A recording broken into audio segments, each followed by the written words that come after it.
ಹರಿ ಓಂ ಶ್ರೀ ಗುರುಭ್ಯೋ ನಮಃ. ಓಷ್ಠಾಪಿಧಾನಾನಕುಲೀದಂತೈಃ ಪರಿವೃತಾಪವಿಃ ಸರ್ವಸ್ಯೈವಾಚ ಈಶಾನ ಚಾರುಮಾಮಿಹ ವಾದಯೇತ್. ನಮೋಸ್ತ್ವನಂತಾಯ ಸಹಸ್ರಮೂರ್ತಯೇ ಸಹಸ್ರಪಾದಾಕ್ಷಿಶಿರೋರುಬಾಹವೇ ಸಹಸ್ರನಾಮ್ನೇ ಪುರುಷಾಯ ಶಾಶ್ವತೆ ಸಹಸ್ರಕೋಟಿಯುಗಧಾರಿಣೇ ನಮಃ. ಕೃಷ್ಣಾಯ ವಾಸುದೇವಾಯ ಹರಯೇ ಪರಮಾತ್ಮನೇ ಪ್ರಣತಕ್ಲೇಶನಾಶಾಯ ಗೋವಿಂದಾಯ ನಮೋ ನಮಃ. ವಂದೇ ವಂದಾರು ಮಂದಾರಂ ವೃಂದಾವನ ವಿನೋದಿನಂ ವೃಂದಾವನ ಕಲಾನಾಥಂ ಪುರುಷೋತ್ತಮಮದ್ಭುತಂ. ಶ್ರೀ ಗುರುಭ್ಯೋ ನಮಃ. ಸಮಸ್ತ ಗುರುಭ್ಯೋ ನಮಃ.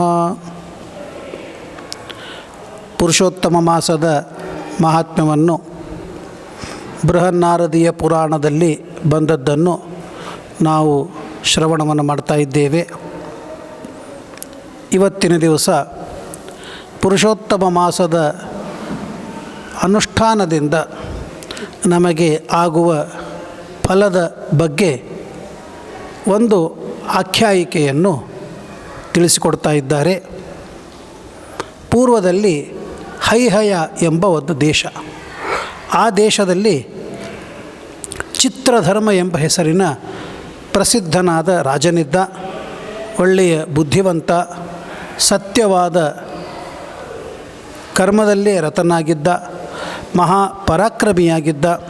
ಅಂತಹ ರಾಜನಿಗೆ ಅತ್ಯಂತ ತೇಜಸ್ವಿಯಾದ ಒಬ್ಬ ಮಗ, ಅವನ ಹೆಸರು ದೃಢಧನ್ವ. ಅವನ ಉಪಾಖ್ಯಾನವನ್ನು ಇಲ್ಲಿ ಹೇಳ್ತಾ ಇದ್ದಾರೆ. ಇಂತಹ ಈ ದೃಢಧನ್ವ ಸರ್ವಗುಣ ಸಂಪನ್ನ, ಸತ್ಯವಾಕ್, ಧಾರ್ಮಿಕನಾಗಿದ್ದ. ವಿಶಾಲವಾಗಿರ್ತಕ್ಕಂತಹ ವಕ್ಷಸ್ಸು, ಮಹಾಭುಜ, ಎಲ್ಲ ರಾಜನಿಗೆ ಚಕ್ರವರ್ತಿಗೆ ಬೇಕಾಗಿರುವ ಗುಣಗಳು ಅವನಲ್ಲಿ ಅವನಲ್ಲಿ ಸಂಪನ್ನವಾಗಿದ್ದವು. ಅಂತಹ ದೃಢಧನ್ವ ತನ್ನ ಬಾಲ್ಯದಲ್ಲೇ ವೇದಾಂಗಾದಿಗಳನ್ನೆಲ್ಲ ಅಧ್ಯಯನವನ್ನು ಮಾಡಿ ಅವನು ಮಹಾ ವಿದ್ವಾನ್ ಆಗಿದ್ದಾನೆ. ಸಕೃನ್ ನಿಗದ ಮಾತ್ರೇಣ ಪ್ರಾಗತೀತಾನಿವ ಸ್ಫುಟಂ. ಗುರುಕುಲದಲ್ಲಿ ಒಂದು ಬಾರಿ ಗುರುಗಳು ಹೇಳಿದ ಆ ವೇದಗಳನ್ನು ಸಂಪೂರ್ಣವಾಗಿ ಅವನು ಮನನವನ್ನು ಮಾಡಿ ತಿಳಿದುಕೊಂಡಿದ್ದಾನೆ. ವಿದ್ಯೆ ಕಲಿತು ಗುರುಗಳಿಗೆ ದಕ್ಷಿಣೆಯನ್ನು ಕೊಟ್ಟು ಅವರನ್ನು ಪೂಜಿಸಿ ಅವರ ಅನುಜ್ಞೆಯಿಂದ ತಂದೆಯ ರಾಜ್ಯಕ್ಕೆ ಬಂದಿದ್ದಾನೆ. ಚಿತ್ರಧರ್ಮ ತನ್ನ ಮಗನ ಈ ಒಂದು ಅನೇಕ ಗುಣಗಳನ್ನು ಹಾಗೂ ವಿದ್ಯೆಯನ್ನು ತಿಳಿದು ಬಹಳ ಸಂತುಷ್ಟನಾದ. ಯುವಕನಾದ, ಸತ್ಯಧರ್ಮ ಪರಾಯಣನಾದ, ಪ್ರಜೆಗಳ ಪಾಲನೆಯಲ್ಲಿ ಸಮರ್ಥನಾದ ಇವನಿಗೆ ರಾಜ್ಯದ ಭಾರವನ್ನು ಒಪ್ಪಿಸಿ ತಾನು ಮುಂದೆ ಕೊನೆಯ ಕಾಲದಲ್ಲಿ ವನವಾಸಿಯಾಗಿ ವಾನಪ್ರಸ್ಥಾಶ್ರಮದಲ್ಲಿ ಕಾಲವನ್ನು ಕಳೆಯಬೇಕು. ಯಾಕೆ ಅಂದರೆ ಪ್ರತಿಯೊಬ್ಬರೂ ಕೂಡ ರಾಜ್ಯವನ್ನು ಪರಿಪಾಲನೆ ಮಾಡಿ ಯೋಗೇನ ಅಂತೆ ತನುತ್ಯಜಾಂ ಎಂಬುದಾಗಿ ಹೇಳಿದ್ದಾರೆ. ಯೋಗ ಮಾರ್ಗದಿಂದ ಭಗವಂತನ ಆರಾಧನೆಯನ್ನು ಮಾಡಿ ಅವರು ಸದ್ಗತಿಯನ್ನು ಪಡೆಯಬೇಕು. ಧ್ರುವ, ಅಂಬರೀಷ, ಶರ್ಯಾತಿ, ಶಿಬಿ, ರಂತಿದೇವ, ಶಶಿಬಿಂದು, ಭಗೀರಥ ಇವರೇ ಮೊದಲಾದ ಮಹಾರಾಜರೆಲ್ಲರೂ ಅವರು ಕೂಡ ರಾಜ್ಯವನ್ನು ಪರಿಪಾಲನೆ ಮಾಡಿ ಕೊನೆಯಲ್ಲಿ ಭಗವಂತನ ಆರಾಧನೆಯಿಂದ ಅವರು ಸದ್ಗತಿಯನ್ನು ಪಡೆದಿದ್ದಾರೆ. ನಾನು ಹಾಗೆ ಮಾಡಬೇಕು ಅಂತ ಆ ಚಿತ್ರಧರ್ಮ ರಾಜ ಸಂಸಾರದಲ್ಲಿ ಸ್ನೇಹಮಯ ಪಾಶವನ್ನು ತೊರೆದು ದೃಢಧನ್ವನಿಗೆ ರಾಜ್ಯವನ್ನು ಕಟ್ಟಿ ರಾಜ್ಯದ ಭಾರವನ್ನು ಮಗನಿಗೆ ಒಪ್ಪಿಸಿ ವಿರಕ್ತನಾಗಿ ಪುಲಹ ಋಷಿಗಳ ಆಶ್ರಮಕ್ಕೆ ಬಂದ. ಅಲ್ಲಿ ಭಗವಂತನ ಆರಾಧನೆಯನ್ನು ಮಾಡುತ್ತಾ ನಿಸ್ಪೃಹನಾಗಿ, ನಿರಾಹಾರನಾಗಿ ನಿರಂತರ ಭಗವದ್ ಆರಾಧನೆಯಿಂದ ಅವನು ಸಾಧನೆಯನ್ನು ಮಾಡಿ ಜಗಾಮ ಹರಿ ಮಂದಿರಂ, ಪರಮಾತ್ಮನ ಲೋಕವನ್ನು ಹೊಂದಿದ. ಈ ವಾರ್ತೆಯನ್ನು ಕೇಳಿದ ದೃಢಧನ್ವ ಸಂತೋಷ ದುಃಖ ಎರಡೂ ಆಯಿತು. ಉತ್ತಮವಾದ ಸಾಧನೆಯನ್ನು ಮಾಡಿ ತನ್ನ ತಂದೆ ಸದ್ಗತಿಯನ್ನು ಹೊಂದಿದ ಅನ್ನುವ ಸಂತೋಷ, ಆದರೆ ತಂದೆಯನ್ನು ಕಳೆದುಕೊಂಡೇನಲ್ಲ ಅಂತನ್ನುವ ತಾತ್ಕಾಲಿಕ ದುಃಖ. ಇದು ಎಲ್ಲರಿಗೂ ಆಗುವುದೇ. ಆದರೆ ಆ ಸದ್ಗತಿಯನ್ನು ಹೊಂದಿದ ತಂದೆಯ ಬಗ್ಗೆ ತಾನು ಸಂತೋಷವನ್ನು ಪಟ್ಟು ಅವನ ಮುಂದಿನ ಎಲ್ಲ ಕರ್ಮಗಳನ್ನು ಮಾಡಿ ರಾಜ್ಯವನ್ನು ಪರಿಪಾಲನೆ ಮಾಡ್ತಾ ಇದ್ದಾನೆ ಪಿತೃಭಕ್ತನಾದ ದೃಢಧನ್ವ. ಒಂದು ಸಲ ಪುಷ್ಕರಾವರ್ತ ಎಂಬತಕ್ಕಂತಹ ಪ್ರದೇಶದಲ್ಲಿ ಅವನು ಯುದ್ಧಕ್ಕೆ ಹೋದ. ಅಲ್ಲಿ ಒಬ್ಬ ರಾಜ ಅವನ ಜೊತೆ ಯುದ್ಧವನ್ನಾಡಿದಾಗ ಅವನ ಮಗಳು ಒಳ್ಳೆಯ ರೂಪವತಿ, ಅವಳ ಹೆಸರೇ ಗುಣಸುಂದರಿ. ಅವಳನ್ನು ಮದುವೆಯನ್ನು ಮಾಡಿಕೊಂಡ. ಆ ಇಬ್ಬರು ಅನ್ಯೋನ್ಯವಾದ ದಾಂಪತ್ಯ ಜೀವನದಿಂದ ಸುಖವಾಗಿ ಇದ್ದಾರೆ. ಅವಳು ಕೂಡ ಗುಣಸುಂದರಿ ಪತಿಗೆ ಅತ್ಯಂತ ಅನುಕೂಲಳಾಗಿರುವ ಭಾರ್ಯೆಯಾಗಿ ಪೂರ್ಣವಾಗಿರುವ ಪಾತಿವ್ರತ್ಯದಿಂದ ಅವನ ಸೇವೆಯನ್ನು ಮಾಡ್ತಾ ಇದ್ದಾರೆ. ಹೀಗೆ ಅವರಿಬ್ಬರು ಸುಖವಾಗಿ ಜೀವನವನ್ನು ಕಳೀತಾ ಇದ್ದಾರೆ. ಏಕಪತ್ನಿ ವ್ರತಸ್ಥನಾದ ದೃಢಧನ್ವ ಅಂತಃಪುರದಲ್ಲಿ ಮಲಗಿದಾಗ ಒಂದು ದಿವಸ ರಾತ್ರಿಯಲ್ಲಿ ಒಂದು ಆಲೋಚನೆ ಬಂತು. ಬಹಳ ಸಂತೋಷದಿಂದ ಅಹೋಯಂ ವೈಭವ ಕೇನ ಪುಣ್ಯೇನ ಮಹತಾಭವತ್, ಯಾವ ಪುಣ್ಯದಿಂದ ಇಷ್ಟು ವೈಭವದ ಜೀವನವನ್ನು ನಾನು ಕಳೀತಾ ಇದ್ದೇನೆ. ನಾನು ಹುಟ್ಟಿದಾಗಿನಿಂದ ಎಲ್ಲ ಫಲಗಳು ನಾನು ಅಂದುಕೊಂಡಂತೆ ನನಗೆ ಸಿಗ್ತಾ ಇವೆ. ಹಾಗೆ ನೋಡಿದರೆ ನಾನೇನು ಅಷ್ಟು ತಪಸ್ಸನ್ನು ಮಾಡಿಲ್ಲ, ಯಾವುದೇ ವಿಧವಾಗಿರುವ ಯಜ್ಞಯಾಗಾದಿ ಕರ್ಮಗಳನ್ನು ಮಾಡಿಲ್ಲ, ಯಾವ ಪುಣ್ಯವು ನನಗೆ ತಿಳಿದಂತೆ ಈ ಜನ್ಮದಲ್ಲಿ ಮಾಡಿಲ್ಲ. ಆದರೆ ಇಷ್ಟು ನನಗೆಲ್ಲವೂ ಸುಖ ನನಗಾಗ್ತಾ ಇದೆ, ಎಷ್ಟು ಪುಣ್ಯವಿರಬಹುದೋ ಏನೋ ಅಂತ ಮನಸ್ಸಿನಲ್ಲಿ ದೃಢಧನ್ವನಿಗೆ ಬಂತು. ಅವನು ಆ ರಾತ್ರಿ ಕಳೆದು ಪ್ರಾತಃ ಕಾಲದಲ್ಲಿ ಎದ್ದು ತನ್ನ ಸ್ನಾನ ಸಂಧ್ಯಾದಿ ಕರ್ಮಗಳನ್ನೆಲ್ಲ ಮುಗಿಸಿ ಬೇಟೆಯಾಡುವುದಕ್ಕಾಗಿ ಹೋಗಿದ್ದಾನೆ. ಆ ಬೇಟೆಯನ್ನು ಆಡುವಾಗ ಅನೇಕ ಪ್ರಾಣಿಗಳನ್ನು ತನ್ನ ಪರಾಕ್ರಮದಿಂದ ಸೋಲಿಸಿ ಅವುಗಳನ್ನು ವಶ ಮಾಡಿಕೊಂಡು ತಾನು ಮುಂದೆ ಹೋಗ್ತಾ ಇರುವಾಗ ಅಲ್ಲಿ ಒಂದು ಮೃಗ, ಆ ಮೃಗ ಓಡ್ತಾ ಇದೆ ವೇಗದಿಂದ. ಇವನ ಬಾಣ ತಾಕಿದೆ, ಆದರೆ ಮೃಗ ಸಿಕ್ಕಿಲ್ಲ. ಹಾಗೆ ರಕ್ತ ಸುರಿತಾ ಹೋಗ್ತಾ ಇದೆ. ಅದರ ಬೆನ್ನತ್ತಿ ರಾಜ ಹೋದ. ಸಂಲೀನೋ ರಾಜ ಬಭ್ರಾಮ ತದ್ವನಂ, ಅದು ಬಹಳ ವೇಗದಿಂದ ಓಡಿ ಹೋಗ್ತಾ ಇದೆ. ಇವನು ಕೂಡ ಬೆನ್ನತ್ತಿ ಹೋಗಿದ್ದಾನೆ. ಹಾಗೆ ಮಧ್ಯಾಹ್ನ ಸಾಯಂಕಾಲದವರೆಗೆ ಬೆನ್ನತ್ತಿ ಹೋದ. ಆಮೇಲೆ ಆ ಮೃಗ ಅಲ್ಲಿ ಕಾಣಲಿಲ್ಲ. ಅಷ್ಟೊತ್ತಿಗೆ ಆಯಾಸವಾಗಿತ್ತು ದೃಢಧನ್ವ ರಾಜನಿಗೆ, ಬಾಯಾರಿಕೆಯಾಗಿದೆ. ಅವನು ನೀರು ಕುಡಿಯಬೇಕು ಅಂತ ನೋಡಿದಾಗ ಹತ್ತಿರದಲ್ಲಿ ಒಂದು ಚಿಕ್ಕ ಸರೋವರ ಕಂಡಿದೆ. ಆ ಸರೋವರದ ತೀರಕ್ಕೆ ಬಂದು ಜಲವನ್ನು ಪಾನ ಮಾಡಿದ. ವಿಶ್ರಾಂತಿಯನ್ನು ಪಡೆಯುವುದಕ್ಕಾಗಿ ಹತ್ತಿರದಲ್ಲಿ ಒಂದು ನೆಗ್ರೋಧ ವೃಕ್ಷ, ಆ ವೃಕ್ಷದ ಅಡಿಯಲ್ಲಿ ತಾನು ಸ್ವಲ್ಪ ಕಾಲ ವಿಶ್ರಾಂತಿಯನ್ನು ಪಡಿತಾ ಇದ್ದಾನೆ. ಅದೇ ಸಂದರ್ಭದಲ್ಲಿ ಹತ್ತಿರದಲ್ಲೇ ಒಂದು ಶುಕ, ಒಂದು ಗಿಳಿ, ಆ ಗಿಳಿ ತನ್ನ ಸುಂದರವಾದ ರೆಕ್ಕೆಗಳಿಂದ ಹಾರ್ತಾ ಬಂದು ಒಂದು ಟೊಂಗೆ ಮೇಲೆ ಕುಳಿತುಕೊಂಡು ರಾಜನನ್ನು ಕುರಿತು ಮನುಷ್ಯವಾಣಿಯಿಂದ ಮಾತನಾಡ್ತಾ ಇದೆ. ಒಂದು ಶ್ಲೋಕವನ್ನು ಹೇಳ್ತಾ ಇದೆ. ರಾಜ ಆಶ್ಚರ್ಯಪಟ್ಟ. ಆ ಶ್ಲೋಕ ಏನು ಅಂತಂದರೆ, ವಿದ್ಯಮಾನಾತುಲ ಸುಖಮಾಲೋಕ್ಯ ಅತೀವ ಭೂತಲೆ ಚಿಂತಯಸಿ ತತ್ವಂ ತ್ವಂ ನ ಚಿಂತಯಸಿ ತತ್ವಂ ತ್ವಂ ತತ್ಕಥಂ ಪಾರಮೇಶ್ಯಸಿ. ಒಂದಲ್ಲ ಎರಡಲ್ಲ ಅನೇಕ ಬಾರಿ ಆ ಶ್ಲೋಕವನ್ನು ಹೇಳ್ತಾ ಇದೆ. ರಾಜನಿಗೆ ಕುತೂಹಲ, ನನ್ನನ್ನು ನೋಡಿ ಈ ಶ್ಲೋಕವನ್ನು ಹೇಳ್ತಾ ಇದೆ ಈ ಶುಕ, ಏನಿರಬಹುದು ಅಂತ ಚಿಂತನೆ ಮಾಡಿದ. ಅದರ ಅರ್ಥವಿದೆ, ವಿದ್ಯಮಾನ ಅತುಲ ಸುಖ ಮಾಲೋಕ್ಯ. ರಾಜ, ನಿನಗೆ ಅತುಲವಾದ ಅಸದೃಶವಾದ ಸುಖ ಇದೆ, ಅದನ್ನು ಅನುಭವಿಸುತ್ತಾ ಈ ಭೂಮಿಯಲ್ಲಿ ಚೆನ್ನಾಗಿ ನಿನ್ನ ಜೀವನವನ್ನು ಕಡಿತಾ ಇದ್ದಿ. ಆದರೆ ನ ಚಿಂತಯಸಿ ತತ್ವಂ ತ್ವಂ, ನೀನು ತತ್ವವನ್ನು ಚಿಂತನೆಯನ್ನು ಮಾಡ್ತಾ ಇಲ್ಲ. ಯಾವಾಗ ನಿನಗೆ ತತ್ಕಥಂ ಪಾರಮೇಶ್ಯಸಿ, ನಿನಗೆ ಸದ್ಗತಿಯಾಗುತ್ತದೆ ಅಂತ ಆ ಶ್ಲೋಕದ ಅರ್ಥ. ಅದನ್ನು ಕೇಳಿದಾಗ ಸಂತೋಷವಾಯಿತು ರಾಜನಿಗೆ. ಹಾಗಾದರೆ ನನಗೆ ಜೀವನದೊಳಗೆ ಚೆನ್ನಾಗಿ ಸುಖವಿದೆ, ಅದು ಗಿಳಿ ಹೇಳ್ತಾ ಇದೆ, ಅದು ಭವಿಷ್ಯ ಹೇಳ್ತಾ ಇದೆ. ಜೊತೆಗೆ ತತ್ಕಥಂ ಪಾರಮೇಶ್ಯಸಿ, ನಿನಗೆ ಪರಮಾತ್ಮನ ಜ್ಞಾನದಿಂದ ಸದ್ಗತಿ ಆಗುವುದೆಂತೂ ಅಂತ ಹೇಳ್ತಾ ಇದೆ. ಹಾಗಾದರೆ ನನಗೇನೋ ಸೂಚನೆಯನ್ನು ಮಾಡ್ತಾ ಇದೆ ಅಂತ ಆ ರಾಜ ಅದೇ ಮಾತನ್ನೇ ಅವನು ಮೆಲುಕು ಹಾಕ್ತಾ ಇದ್ದಾನೆ. ಆಗ ಸ್ವಲ್ಪ ಕಾಲ ಆದ ಮೇಲೆ ಏನೋ ಇದರಿಂದ ನನಗೆ ಸೂಚನೆ ಸಿಗ್ತಾ ಇದೆ ಅಂತ ಅಂದ.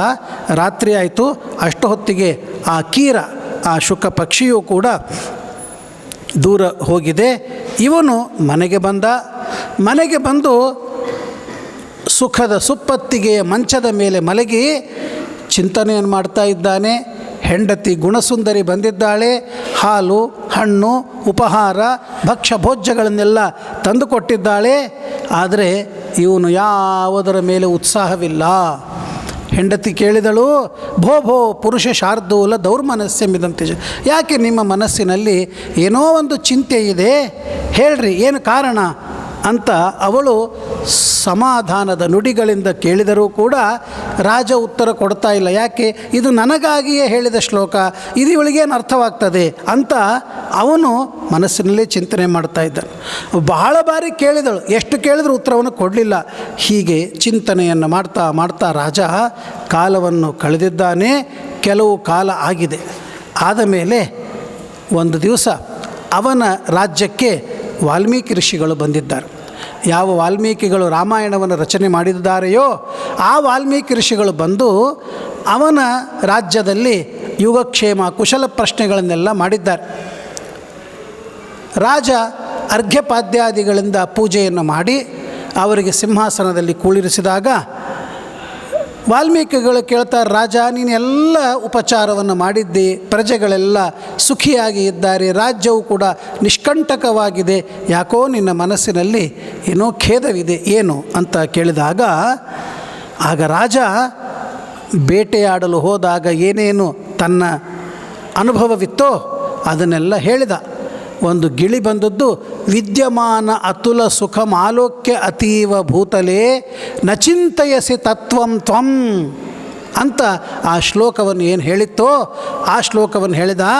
ಆ ಗಿಳಿ ಆ ಶ್ಲೋಕವನ್ನು ಹೇಳಿದೆ, ನನಗೆ ಏನೂ ಅರ್ಥವಾಗಿಲ್ಲ, ನೀವು ತ್ರಿಕಾಲದರ್ಶಿಗಳು, ಅದನ್ನು ಹೇಳಬೇಕು ಅಂತ ಕೇಳಿದಾಗ ಕೂಡಲೇ ವಾಲ್ಮೀಕಿ ಋಷಿಗಳು ತಮ್ಮ ದಿವ್ಯ ದೃಷ್ಟಿಯಿಂದ ವಿಚಾರವನ್ನು ಮಾಡಿ, ನೋಡಪ್ಪ, ಇದು ಬೇರೆ ಏನೂ ಅಲ್ಲ, ನಿನ್ನ ಮನಸ್ಸಿನಲ್ಲಿರುವ ಸಂದೇಹಕ್ಕೆ ಉತ್ತರವನ್ನು ಹೇಳ್ತಾ ಇದ್ದೇನೆ ಕೇಳು.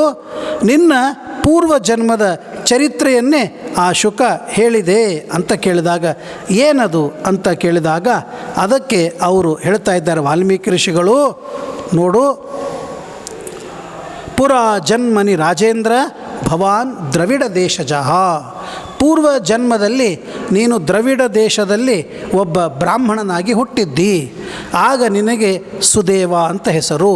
ತಾಮ್ರಪರ್ಣಿ ನದಿಯ ತೀರದಲ್ಲಿ ನೀನು ಸಂಧ್ಯಾದಿ ಕರ್ಮಗಳನ್ನು ಮಾಡಿ ಧಾರ್ಮಿಕನಾಗಿ ಸತ್ಯವಾದಿಯಾಗಿ ವೇದಾಧ್ಯಯನ ಸಂಪನ್ನನಾಗಿ ವಿಷ್ಣು ಭಕ್ತಿ ಪರಾಯಣನಾಗಿದ್ದಿ. ಅಗ್ನಿಹೋತ್ರಾದಿ ಕರ್ಮಗಳನ್ನೆಲ್ಲ ಮಾಡಿ ಭಗವಂತನ ಆರಾಧನೆಯನ್ನು ಮಾಡ್ತಾ ಇದ್ದಿ. ಈ ರೀತಿಯಾಗಿ ನಿನ್ನ ವರ್ಣಾಶ್ರಮ ಧರ್ಮವನ್ನು ಚೆನ್ನಾಗಿ ಪರಿಪಾಲನೆ ಮಾಡ್ತಾ ಇರುವಾಗ ಗೌತಮ ಋಷಿಗಳು ತಮ್ಮ ಸುತೆ ಮಗಳಾಗಿರುವ ಗೌತಮಿಯನ್ನು ನಿನಗೆ ಕೊಟ್ಟು ವಿವಾಹವನ್ನು ಮಾಡಿದರು.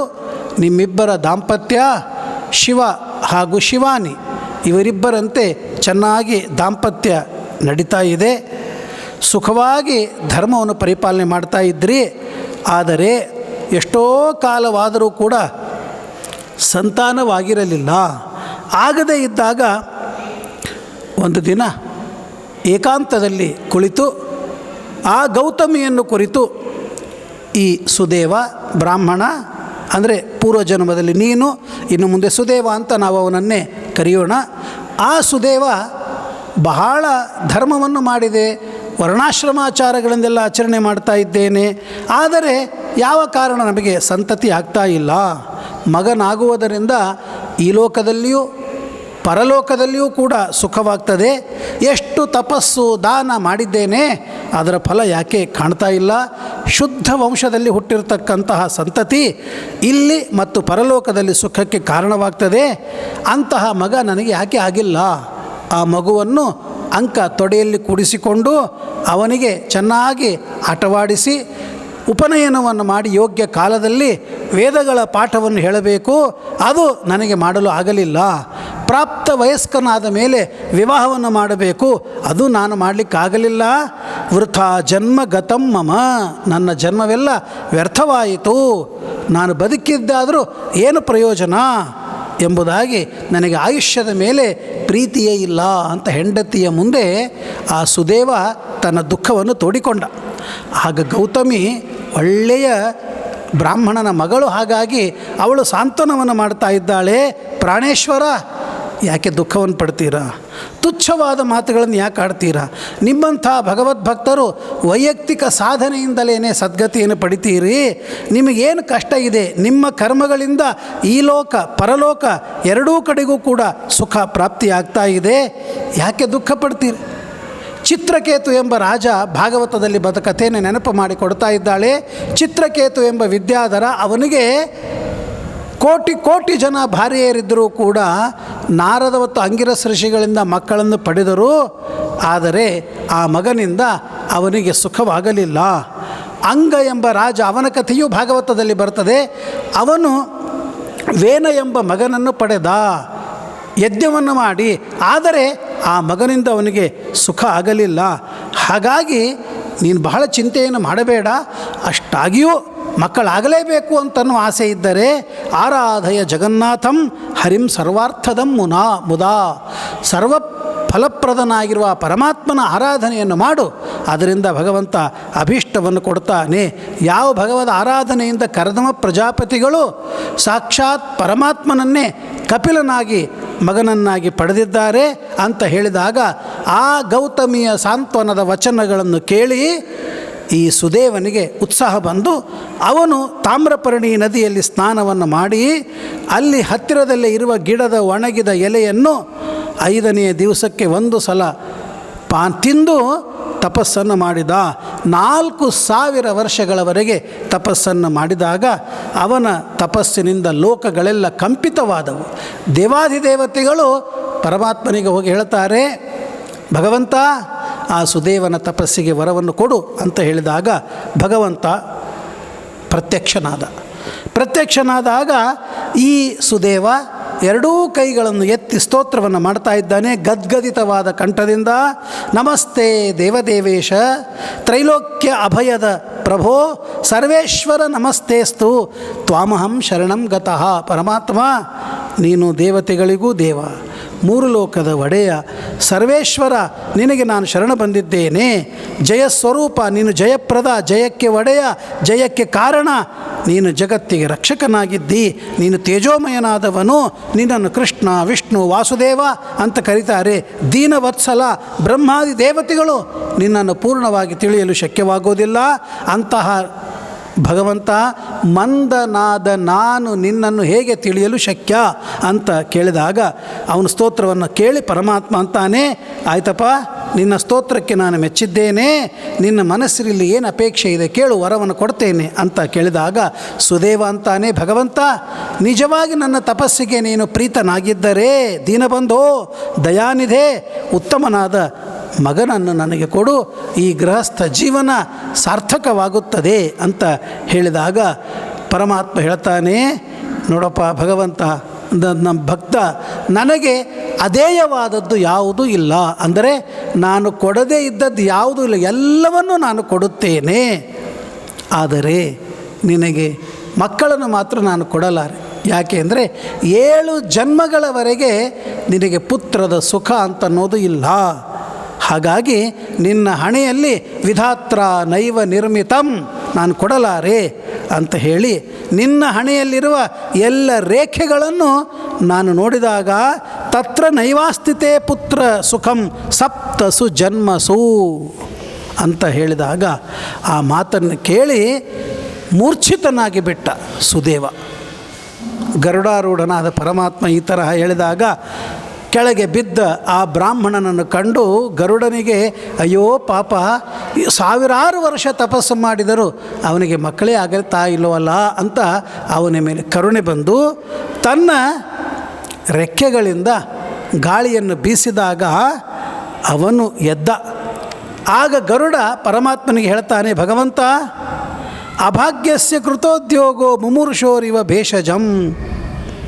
ಅಭಾಗ್ಯ, ಏನೂ ಇಲ್ಲ, ನಮಗೆ ಮಕ್ಕಳಾಗೋದಿಲ್ಲ ಅಂತ ಅವರು ಕಷ್ಟಪಟ್ಟು ತಪಸ್ಸನ್ನು ಮಾಡಿದ್ದಾರೆ, ನೀನು ವರ ಕೊಡೋದಿಲ್ಲ ಅಂದರೆ ಹೇಗೆ? ಅಷ್ಟರೊಳಗೆ ಗೌತಮಿ ಪಕ್ಕದಲ್ಲಿದ್ದಳು. ಅವಳು ಎಚ್ಚರಗೊಂಡ ಗಂಡನಿಗೆ ಸಮಾಧಾನ ಮಾಡ್ತಾ ಇದ್ದಾಳೆ, ಚಿಂತೆ ಇಲ್ಲ. ಮೃತ್ಯು ಹತ್ತಿರ ಬಂದಾಗ ಎಷ್ಟು ಔಷಧ ಉಪಚಾರವನ್ನು ಮಾಡಿದರೂ ಕೂಡ, ಎಂತಹ ವೈದ್ಯರು ಬಂದರೂ ಕೂಡ, ಸಾವು ಇನ್ನು ಕೆಲವೇ ಕ್ಷಣಗಳಲ್ಲಿ ಇರುವಾಗ ಎಂತಹ ಪ್ರಬಲವಾದ ಔಷಧವನ್ನು ಕೊಟ್ಟರೂ ಕೂಡ ಔಷಧ ಅದು ಗುಣವನ್ನು ಮಾಡುವುದಿಲ್ಲ, ಫಲಕಾರಿ ಆಗುವುದಿಲ್ಲ. ಹಾಗೆ ನಮ್ಮ ಹಣೆಯಲ್ಲಿ ಮಕ್ಕಳೇ ಇಲ್ಲ ಎಂಬುದಾಗಿ ತಸ್ಮಾತ್ ಸರ್ವತ್ರ ವಿಶ್ವಾಸಂ ವಿಹಾಯೋತ್ತಿಷ್ಟ ಭೂಸುರ. ಆದ್ದರಿಂದ ಬೇಡ, ನಮ್ಮ ತಪಸ್ಸು ವ್ಯರ್ಥವಾಯಿತು ಅಂತಿಲ್ಲ, ಭಗವಂತ ಪ್ರಸನ್ನನಾದ, ಸಾಕು, ದೈವವನ್ನು ಅನುಸರಿಸಿ ನಾವು ನಮ್ಮ ಮುಂದಿನ ಜೀವನವನ್ನು ಕಳೆಯೋಣ ಅಂತ ಹೆಂಡತಿ ಎಚ್ಚರಗೊಂಡ ಆ ಗಂಡನಿಗೆ ಹೇಳಿದಾಗ ಅವರಿಬ್ಬರ ಆ ಮಾತನ್ನು ಕೇಳಿ ಗರುಡ ದಯಾಹೃದಯದಿಂದ ದೀನಬಂಧೋ ದಯಾಸಿಂಧೋ ಭಕ್ತರಿಗೆ ಅಭಯವನ್ನು ಕೊಡತಕ್ಕಂತಹ ನೀನು ಅಘಟಿತ ಘಟನಾ ಶಕ್ತಿ ನಿನ್ನ ಹತ್ರ ಇರ್ತಾ ಇರುವಾಗ ನಿನ್ನ ಆರಾಧನೆಯನ್ನು ಮಾಡಿ ಸಾವಿರಾರು ವರ್ಷ ಅವನಿಗೆ ಮಕ್ಕಳಾಗಲಿಲ್ಲ ಅಂದರೆ ನಿನ್ನ ದರ್ಶನ ವ್ಯರ್ಥವಾಗ್ತದೆ. ತರ್ಹಿ ವಿಪ್ರಸ್ಯ ಪುತ್ರೇಚ್ಛಾ ಪೂರಣೇಕ ಪರಿಶ್ರಮ. ಎಲ್ಲವನ್ನೂ ಕೊಡುವ ನಿನಗೆ ಒಬ್ಬ ಮಗನನ್ನು ಕೊಡಲಿಕ್ಕಾಗೋದಿಲ್ಲವೇ? ಒಂದು ಮಾತನ್ನು ಹೇಳ್ತಾನೆ ಗರುಡ, ಗಜಮರ್ಪಯತಃ ಪುಂಸಃ ಅಂಕುಶೇಕ ಪರಿಶ್ರಮ. ಆನೆಯನ್ನೇ ದಾನ ಕೊಟ್ಟವನಿಗೆ ಅದನ್ನು ರಕ್ಷಣೆ ಮಾಡುವುದಕ್ಕಾಗಿ, ನಿಗ್ರಹ ಮಾಡುವುದಕ್ಕಾಗಿ ಅಂಕುಶ ಕೊಡೋದೇನು ಕಷ್ಟ?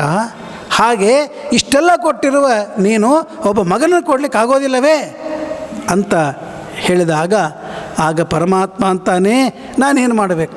ಆಗ ಗರುಡ ಹೇಳ್ದ, ಸುಧಾಮ ಕೊನೆಯವರೆಗೂ ಕೂಡ ಅವನು ದಾರಿದ್ರ್ಯ, ಆದರೆ ಒಂದೇ ಒಂದು ಹಿಡಿ ಅವಲಕ್ಕಿ ಕೊಟ್ಟಾಗ ನೀನು ಅತುಲವಾದ ಐಶ್ವರ್ಯವನ್ನು ಕೊಡಲಿಲ್ಲವೇ? ಸಾಂದೀಪಿನ ಋಷಿಗಳ ಹತ್ತಿರ ನೀನು ವಿದ್ಯೆಯನ್ನು ಕಲಿಯಲು ಹೋದಾಗ ಮೃತರಾಗಿ ಎಷ್ಟೋ ವರ್ಷಗಳು ಕಳೆದ ಮೇಲೂ ಕೂಡ ಆ ಮೃತರಾದ ಮಕ್ಕಳನ್ನು ಕೊಡುವ ನಿನಗೆ ಇವನಿಗೆ ಒಬ್ಬ ಮಗನನ್ನು ಕೊಡಲಿಕ್ಕೆ ಆಗೋದಿಲ್ಲವೇ ಅಂತ ಗರುಡ ಪರಮಾತ್ಮನಿಗೆ ಕೇಳಿದಾಗ ಪರಮಾತ್ಮ ನಕ್ಕ. ಆಮೇಲೆ ಆಯ್ತಪ್ಪ, ನನ್ನ ಭಕ್ತನಾದ ನೀನು ಹೇಳ್ತಾ ಇದ್ದೀಯಲ್ಲ ಅಂಥೇಳಿ ಕೊಡ್ತೀನಿ ಅಂದಾಗ ಆಗ ಗರುಡ ಬ್ರಾಹ್ಮಣನಿಗೆ ಹೇಳ್ತಾನೆ, ನಿನ್ನ ಹಣೆಯ ಬರದಲ್ಲಿ 7 ಜನ್ಮಗಳವರೆಗೆ ಮಕ್ಕಳಿಲ್ಲ, ನೀನು ಕೇಳಿದ್ದೀಯಲ್ಲ, ಆದರೂ ಪರಮಾತ್ಮನಿಗೆ ನಿನ್ನ ಪರವಾಗಿ ನಾನು ಪ್ರಾರ್ಥನೆಯನ್ನು ಮಾಡಿದ್ದೇನೆ, ಅವನು ಪ್ರಸನ್ನನಾಗಿದ್ದಾನೆ, ನನ್ನ ಅಂಶದಿಂದ ಕೂಡಿರ್ತಕ್ಕಂಥ ಒಬ್ಬ ಮಗ ನಿನಗೆ ಹುಡ್ತಾನೆ, ಚಿಂತೆಯನ್ನು ಮಾಡಬೇಡ ಎಂಬುದಾಗಿ ಹೇಳಿ, ಧನ್ಯೋಸಿ ದ್ವಿಜ ಶಾರ್ದೂಲ ಯತ್ತೆ ಜಾತಾ ಹರೌಮತಿ.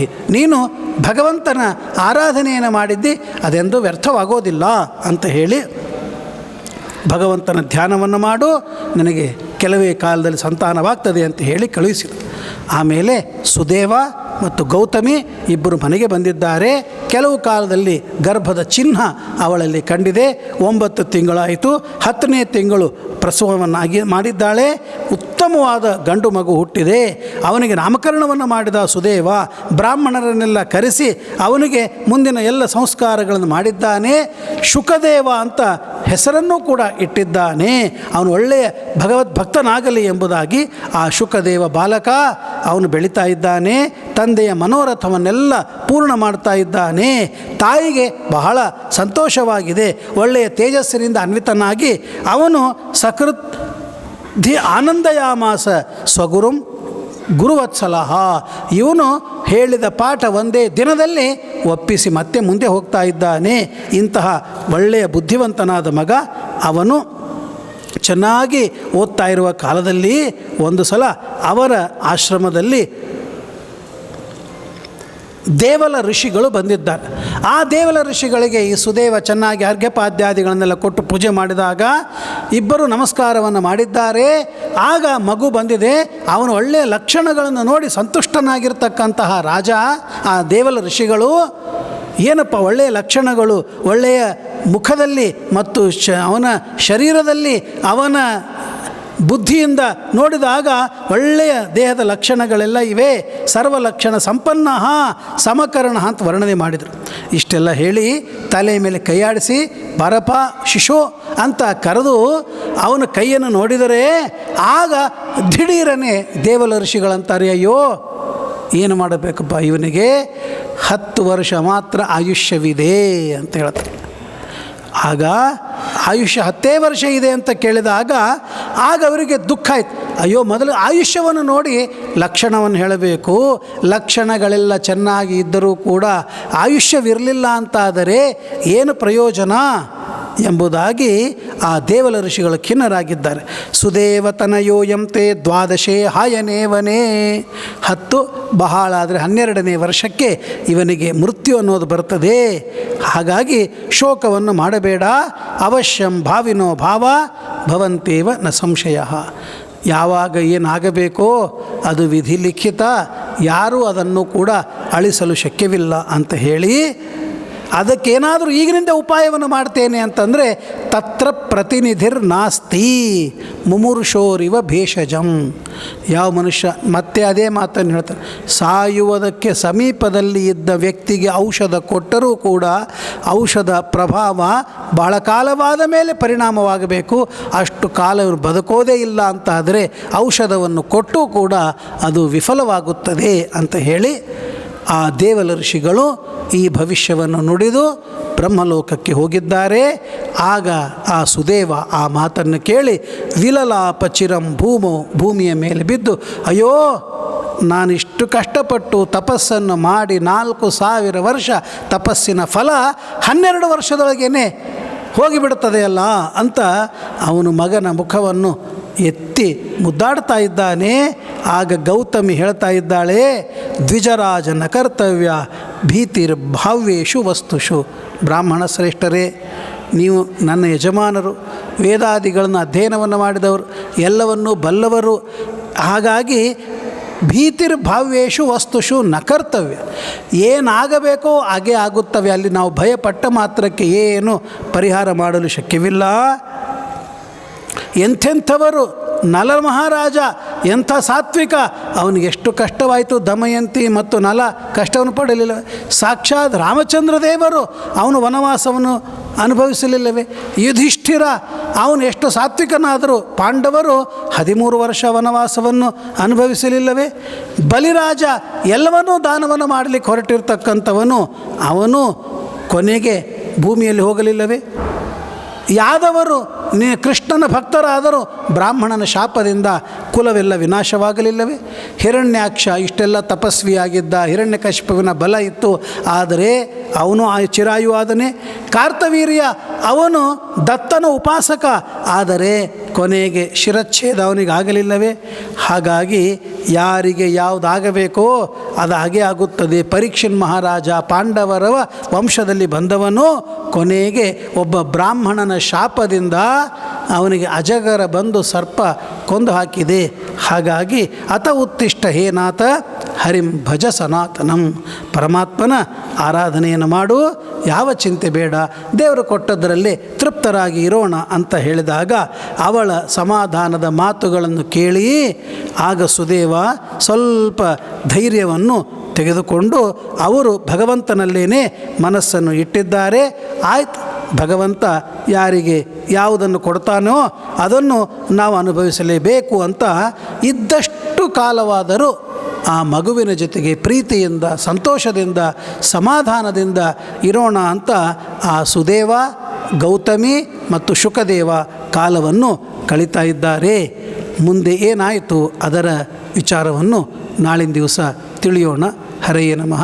ಮಧ್ವೇಶಾರ್ಪಣಮಸ್ತು. ಶ್ರೀಕೃಷ್ಣಾರ್ಪಣಮಸ್ತು.